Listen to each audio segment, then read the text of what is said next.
नमस्कार, good morning. 74वें गणतंत्र दिवस की आप सभी को बहुत शुभकामनाएं। मैं आपके साथ सोनिका सिंह। आप देख रही हैं एबीपी गंगा।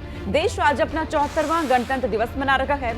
इस गणतंत्र दिवस पर मिस्र के राष्ट्रपति अब्देल फत्ताह अल सीसी मुख्य अतिथि होने वाले हैं। परेड में उत्तर प्रदेश की अयोध्या की देव दीपावली को प्रदर्शित करती हुई झांकी रहेगी। वहीं उत्तराखंड की ओर से मानस खंड पर आधारित झांकी राजपथ पर आपको नजर आने वाली है। तो कर्तव्य पथ पर आज अलग अलग झांकियां आपको देखने के लिए मिलेंगी। सुबह 10 बजे तक सभी सांसद, केंद्रीय मंत्री और अन्य व्यक्ति कर्तव्य पथ पर पहुंच जाएंगे। 10:30 बजे से गणतंत्र दिवस के कार्यक्रम का आगाज होगा। गणतंत्र दिवस समारोह के लिए पूरी दिल्ली में सुरक्षा के बेहद कड़े बंदोबस्त किए गए हैं। सभी केंद्रीय सुरक्षा एजेंसियों, पहाड़ी राज्यों और इसी के साथ ही पड़ोसी राज्यों के पुलिस अधिकारियों, केंद्रीय सुरक्षा बलों और अन्य विभागों के साथ बेहतर समन्वय बनाकर दिल्ली पुलिस हर संभावित आतंकी खतरों से निपटने की तैयारी कर चुकी है। दिल्ली पुलिस समेत सभी सुरक्षा एजेंसियां पूरी तरह से अलर्ट मोड में हैं। दिल्ली पुलिस सभी तरह के संभावित आतंकी खतरों से निपटने को तैयार है। नई दिल्ली के आपको बता दें कि 7,000 पुलिस कर्मियों को गणतंत्र दिवस पर सुरक्षा व्यवस्था के लिए तैनात किया गया है। गणतंत्र दिवस समारोह में 60 से 65,000 लोगों के आने की उम्मीद है और इस बार गणतंत्र दिवस समारोह में काफी लोगों का प्रवेश होने वाला है और जो लोगों का प्रवेश होगा इस बार बार कोड के जरिए होगा।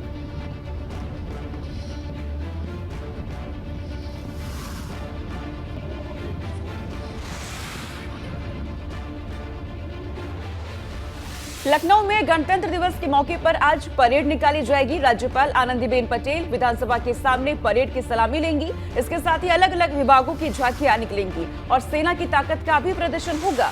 ये परेड विधानसभा के सामने मुख्य मार्ग पर निकाली जाएगी। गणतंत्र दिवस को देखते हुए आज पूरे प्रदेश में सुरक्षा अलर्ट है। यूपी में गणतंत्र दिवस को लेकर विशेष सतर्कता बरती जा रही है। प्रदेश के सामरिक और धार्मिक स्थलों पर सुरक्षा के लिए व्यापक इंतजाम किए गए हैं। सिविल पुलिस के अतिरिक्त करीब 115 कंपनी पीएससी की तैनाती कर दी गई है। अफसरों को निर्देश दिए गए हैं और जिलों के व्यावसायिक प्रतिष्ठानों को लगातार चेकिंग की जा रही है। तो पुलिस की तरफ से गश्त बढ़ा दी गई है, चेकिंग की जा रही है लगातार।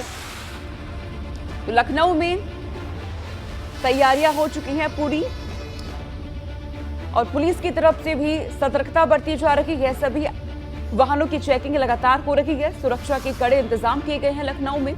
तो देश आज अपना 74वां गणतंत्र दिवस मना रखा है। ऐसे में लखनऊ में भव्य तैयारियां की गई हैं। सभी पुलिस अलर्ट मोड में है।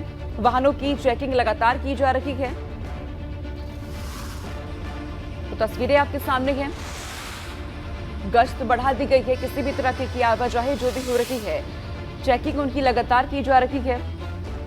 गणतंत्र दिवस के मौके पर कई पुलिस फोर्सेस की तैनाती कर दी गई है। नाकों पर, चप्पे चप्पे पर चेकिंग लगातार की जा रही है पुलिस की तरफ से।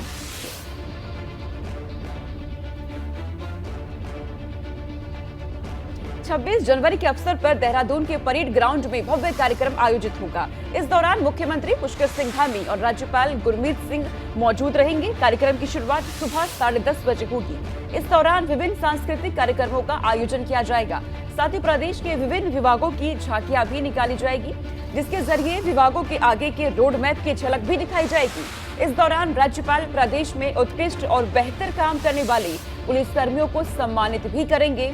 देहरादून में भी खास तौर से तैयारियां की गई हैं। वहीं लखनऊ में गणतंत्र दिवस के मौके पर विधानसभा भवन को लाइटों से सजाया गया है। गणतंत्र दिवस की पूर्व संध्या पर रंग बिरंगी फसाड लाइटों से विधानमंडल भवन बेहद खूबसूरत नजर आ रहा है। विधानमंडल भवन की ड्रोन कैमरे से ली गई तस्वीरें आपकी टीवी स्क्रीन पर हम आपको दिखा रहे हैं और ये तस्वीरें मंत्र मुग्ध कर रही हैं। बेहद ही खूबसूरती के साथ पूरे विधानमंडल को यहाँ पर सजा दिया गया है। विधानमंडल भवन की ये तस्वीरें आपके सामने जो कि ड्रोन कैमरे में कैद हो चुकी हैं। बेहद ही खूबसूरत और रंग बिरंगी लाइटों के साथ इसे सजा दिया गया है।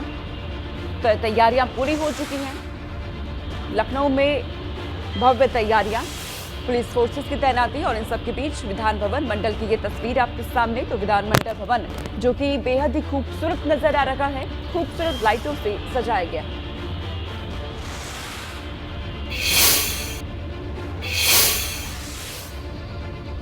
लखनऊ में गणतंत्र दिवस पर यूपी में कड़ी सुरक्षा कर दी गई है। प्रदेश में लगातार अलर्ट पर है पुलिस और सुरक्षा बढ़ती जा रही है। विशेष सतर्कता सिविल पुलिस के अलावा 115 कंपनी पीएससी के तैनात किए गए हैं। भीड़ भाड़ वाले इलाके, धार्मिक स्थलों पर सुरक्षा बढ़ा दी गई है। बाजारों, मॉल में लगातार चेकिंग अभियान चलाया जा रहा है। तो आज गणतंत्र दिवस के मौके पर हर एक वाहनों की चेकिंग की जा रही है। पुलिस अलर्ट पर है। सुरक्षा व्यवस्था कड़ी कर दी गई है। खासतौर पर मॉल के बाहर लोगों की बड़ी संख्या में देखा जाता है, लोग पहुंचते हैं। ऐसे में पुलिस लगातार अलर्ट पर है। देश में विशेष सतर्कता बरती जा रही है। हमारे जो सामरिक दृष्टिकोण से महत्वपूर्ण प्रतिष्ठान है, भीड़ भाड़ वाले स्थल है, पूजा स्थल है, इन सभी जगहों पर विशेष सतर्कता बरती जा रही है। हमारे जो पीएससी है वो टोटल लगभग 115 कंपनी का डिप्लॉयमेंट सिविल पुलिस के अतिरिक्त किया गया है। गस्टेड ऑफिसर्स को लगातार भ्रमणशील रहने तथा फुट पेट्रोलिंग के आदेश दिए गए। इसके अतिरिक्त मॉल इत्यादि में भी लगातार चेकिंग की जा रही है। इस वर्ष पुलिस महानिदेशक महोदय ने एक अभिनव प्रयोग किया है। 26 जनवरी में राष्ट्रीय कार्यक्रमों के बाद से जो भी बॉर्डर के हमारे गांव हैं, चाहे वो इंडो नेपाल बॉर्डर के हों या विभिन्न प्रांतों से जुड़े हुए जो गांव हैं, वहाँ जोन, रेंज, जिला एवं जिले के सभी अधिकारी एक गांव में कैंप करेंगे। गोरखपुर में भी लगातार चेकिंग अभियान चलाया जा रहा है। कैंट थाना पुलिस ने चेकिंग की है। मल्टीप्लेक्स मॉल में लगातार चेकिंग की जा रही है।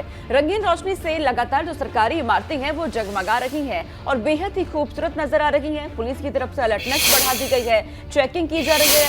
मॉल के बाहर चेकिंग हो रही है क्योंकि जो भी लोग पहुंच रहे हैं, किसी भी तरीके की दिक्कतें वहां ना हो। सुरक्षा को लेकर के कड़े बंदोबस्त किए गए हैं। पुलिस लगातार अलर्ट मोड में नजर आ रही है। तस्वीरें आप देखिए, बेहद ही खूबसूरती के साथ हर तरफ रंग बिरंगी लाइटें यहां पर नजर आ रही हैं। गोरखपुर से तस्वीर सामने आई है जहां पर पुलिस अब अलर्ट मोड में है। मॉल में चेकिंग की जा रही है। रंग बिरंगी रोशनी से हालांकि सभी सरकारी इमारतों को भी सजा दिया गया है। गोरखपुर की तस्वीरें सामने आई है। लखनऊ में भी देखा जा रहा है बेहद ही रंग बिरंगी लाइटों के साथ। गणतंत्र दिवस के पूर्व संध्या पर राष्ट्रपति द्रौपदी मुर्मू ने राष्ट्र को संबोधित किया। इस दौरान राष्ट्रपति ने कहा कि आर्थिक मंच पर भारत की प्रगति सबसे उत्साहजनक रही। पिछले साल भारत विश्व की 5वीं सबसे बड़ी अर्थव्यवस्था बन गया। वैश्विक महामारी कोरोना ने दुनिया के देशों को प्रभावित किया। शुरुआत में कोविड-19 से भारत की अर्थव्यवस्था भी प्रभावित हुई, लेकिन भारत ने अपनी विकास यात्रा को फिर से शुरू किया है।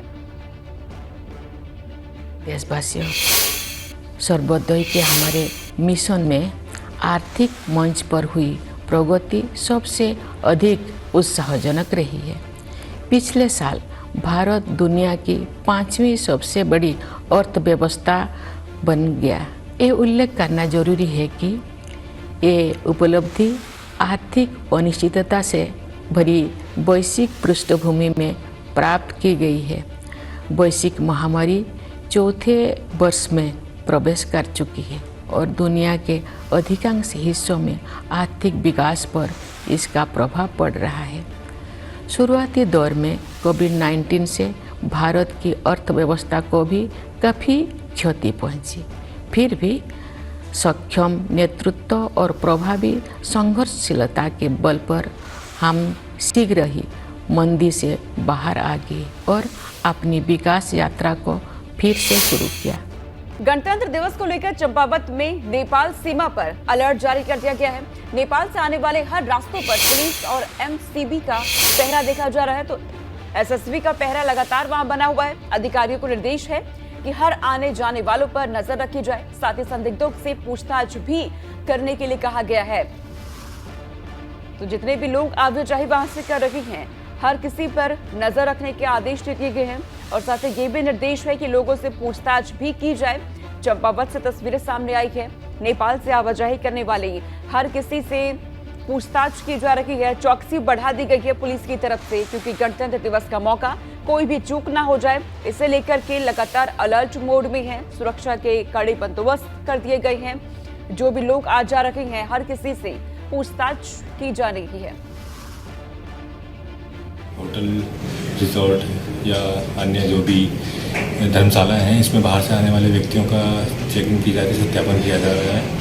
और इसके अलावा जो हमारा बॉर्डर है, बॉर्डर पे भी जो है सीमावर्ती क्षेत्रों से लगे हुए क्षेत्र से सीम चेकिंग की जा रही है। और इसके साथ ही जो हमारे बॉर्डर पे अन्य एजेंसियां हैं, तो उनके साथ हमने कोऑर्डिनेट कर रखा है।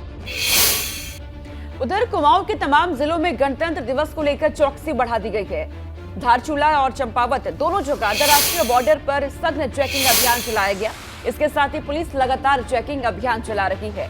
बाहर से आने वाले लोगों के साथ ही होटलों में भी जांच की जा रही है। तो गणतंत्र दिवस को लेकर लगातार पुलिस अलर्ट है और हर जगह चेकिंग की जा रही है। हर आने जाने वालों वाहन को जो है वो चेकिंग की जा रही है। बॉर्डर चेक पोस्ट पे जो है वो नाकाबंदी कर दी गई है और होटल ढाबों की भी चेकिंग के निर्देश जो है मेरे द्वारा दिए गए हैं, पर्यटक स्थलों पर भी और बॉर्डर पर भी। खासकर जो नेपाल बॉर्डर की सीमाएं हमारी, वहाँ चौकसी हमने बढ़ा दी गई है और जो एसएसबी है उसके साथ मिलकर जो है हम लोग वहाँ लोकल पेट्रोलिंग गश्त भी जो है चौकस इससे कर रहे हैं वहाँ पर।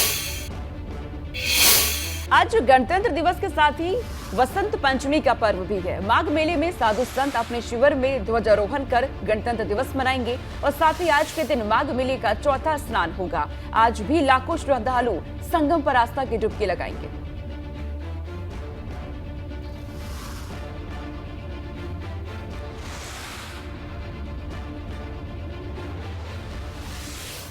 तो गणतंत्र दिवस के साथ ही वसंत पंचमी भी आज है।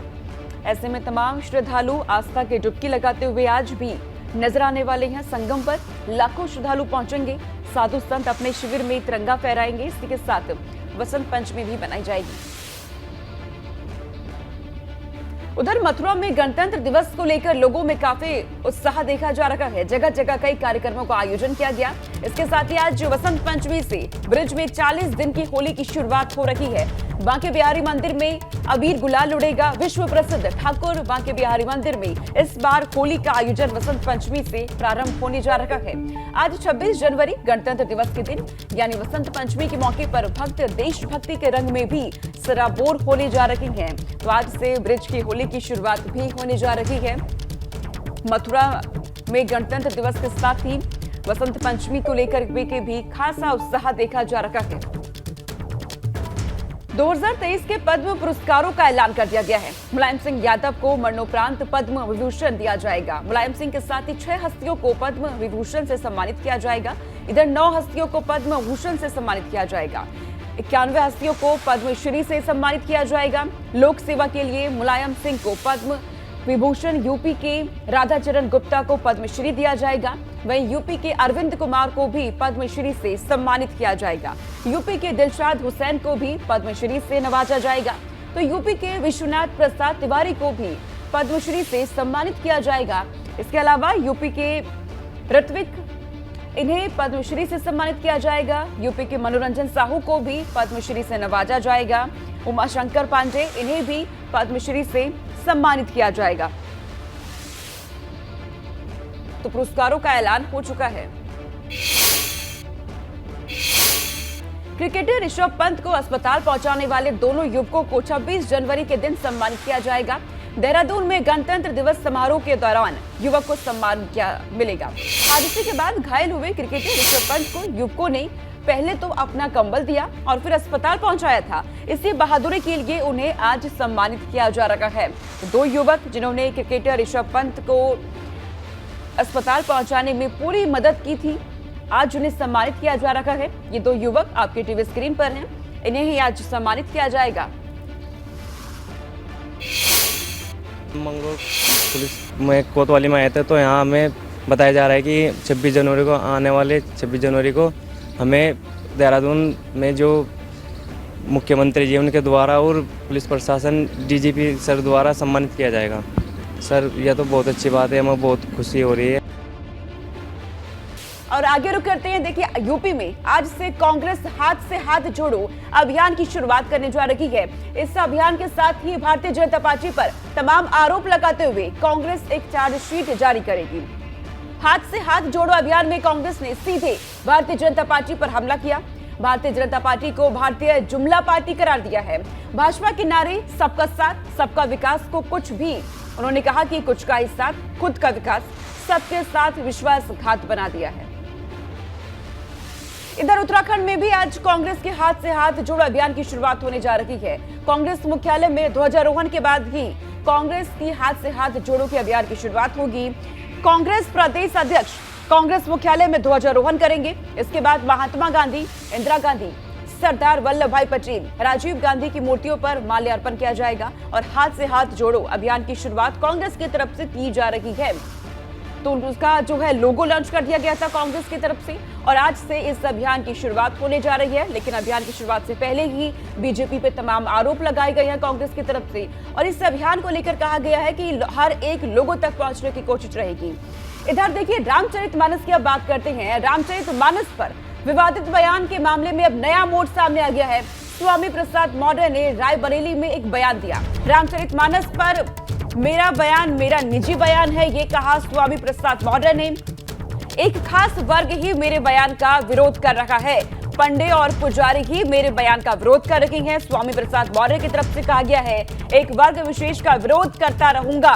स्वामी प्रसाद मौर्य जो ये कह रहे हैं कि मेरा जो बयान है रामचरितमानस को लेकर, उस पर मैं कायम हूं, कायम रहूंगा। एक वर्ग विशेष ही मेरा विरोध कर रखा है और उनकी तरफ से कहा जा रहा है कि सिर्फ अब पुजारी ही मेरा विरोध कर रही है। हालांकि जिस तरीके से स्वामी प्रसाद मौर्य ने रामचरितमानस पर बयान दिया था, उसके बाद चौतरफा उनकी निंदा हो रही है। वो एक जाति विशेष का है, वो पंडे पुजारी की बिरादरी का है, जिसकी धंधे पर खतरा दिखाई पड़ रहा है। उनको आभास हो गया कि अगर मौर्य जी के इस आह्वान पर सभी आदिवासी, दलित, पिछड़े और महिलाएं मंदिर में आना बंद कर देंगी तो चढ़ावा बंद हो जाएगा, उनकी पेट पूजा बंद हो जाएगी, उनका धंधा ठप हो जाएगा। इसलिए वो खिसियाने हैं। स्वाभाविक रूप से शिवपाल यादव जी ने सही कहा और मैं अपना बयान देते वक्त यही कहा था, ये बयान स्वामी प्रसाद मौर्य का निजी बयान है। राजधानी लखनऊ सहित उत्तर प्रदेश के कई जिलों में आज बारिश का अलर्ट है। वहीं उत्तराखंड के पहाड़ों पर भारी बर्फबारी के आसार हैं। आज कई जगहों पर ओले भी गिर सकते हैं। मौसम विभाग के मुताबिक उत्तराखंड में बारिश और बर्फबारी काफी तेज होने की उम्मीद है। उत्तराखंड में चमोली, उत्तरकाशी, पिथौरागढ़, नैनीताल, चंपावत में भारी बारिश और बर्फबारी की संभावना जताई गई है। वहीं लगभग पूरे उत्तर प्रदेश में बारिश होने की संभावना जाहिर की जा रही है। इधर औली में बर्फबारी हो रही है। मौसम विभाग ने कहा है, भविष्यवाणी कही है और सटीक साबित भी हो रही है। औली में बर्फबारी देखने को मिली है। नजारा ऐसा है कि औली में हर तरफ बर्फ ही बर्फ नजर आ रही है। ये सीजन की तीसरी बर्फबारी है। बर्फबारी की खबर के बाद सैलानी औली का रुख भी करने लगे हैं। हालांकि सैलानी के लिहाज से ये बेहद खास सैलानियां जो हैं वो रुख भी कर रही हैं औली का, क्योंकि बर्फबारी वहां पर हो रही है। ऐसे में बर्फबारी का लुत्फ उठाने के लिए तमाम पर्यटक जो हैं वो पहुंच रहे हैं औली में। हर तरफ बर्फ ही बर्फ आपको नजर आ रही है। यहाँ पर सीजन की तीसरी बर्फबारी भी है।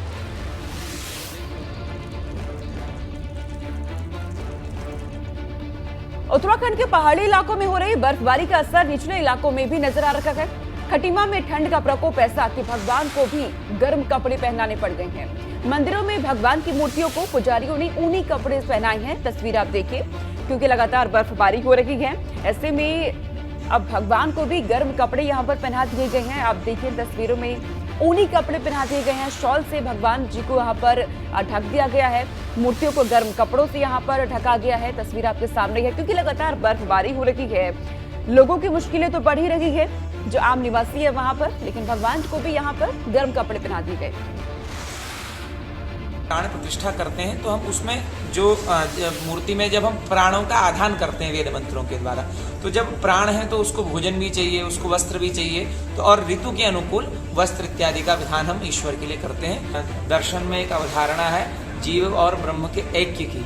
तो हम जब किसी भी देवता की उपासना या आराधना करते हैं तो उसमें सबसे मूल तत्व यह होता है कि हम उस देवता को अपने समान मानते हैं। अब आपको जोशीमठ आपदा को लेकर अपडेट बता देती हैं। आपदा प्रबंधन सचिव रंजित सिन्हा ने कहा कि पिछले कुछ दिनों से भवनों की दरारें स्थिर बनी हुई हैं। फिलहाल घरों में कोई नई दरारें नहीं आई हैं। अभी तक 863 भवनों में दरारें चिन्हित की गई हैं। वहीं 505 घर ऐसे हैं जिनमें मेजर क्रैक आए हैं। पानी के रिसाव में पिछले कुछ दिनों में भी कोई बढ़ोतरी नहीं हुई है, तो हालात फिलहाल स्थिर बने हुए हैं। जोशीमठ में ये जानकारी दी गई है रंजित सिन्हा की तरफ से। अभी तक 286 परिवारों को शिफ्ट वहां से कर दिया गया है। 307 परिवारों को अंतरिम राहत की राशि भी दे दी गई है। जोशीमठ में जो हालात बने हुए हैं, ऐसे में प्रभावित परिवारों को 3 करोड़ 77 लाख रुपए दिए गए हैं। एजेंसियों ने अपनी प्रारंभिक रिपोर्ट भी तैयार कर ली है, क्योंकि वहां पे लगातार सर्वे किया जा रहा है और देखा यह जा रहा है कि दरारें जिस तरीके से बढ़ रही हैं या फिर स्थिति जो है वो स्थिर में बनी हुई है। वो रूट कॉज को फाइंड करने की कोशिश करती है, क्या स्थिति है, डैमेज क्या है और उसका डैमेज का कारण क्या है। तो IIT रुड़की ने जो स्टडी करी है, जो भी जियो टेक्निकल या अन्य चीज़ों की स्टडी करी होगी उन्होंने, उनके आधार पर वही बताएंगे कि क्या डैमेज कितना सीरियस है और क्या कारण हो सकता है, और उसके आधार पर हम उसको स्टेबलाइज करने का हमारा जो DPR बनेगा उसके आधार पर बनेगा।